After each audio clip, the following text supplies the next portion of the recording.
يا أيها النبي قل لمن في أيديكم من الأسرى إن يعلم الله في قلوبكم خيرا يؤتكم خيرا مما أخذ منكم ويغفر لكم والله غفور رحيم. وإن يريدوا خيانتك فقد خانوا الله من قبل فأمكن منهم والله عليم حكيم.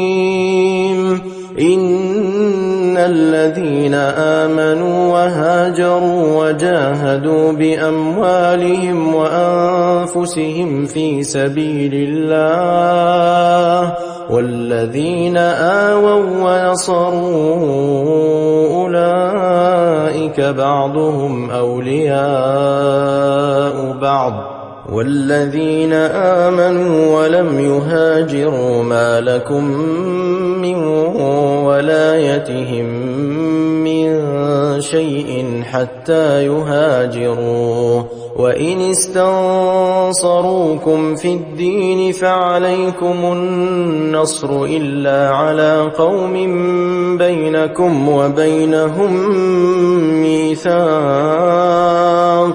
والله بما تعملون بصير.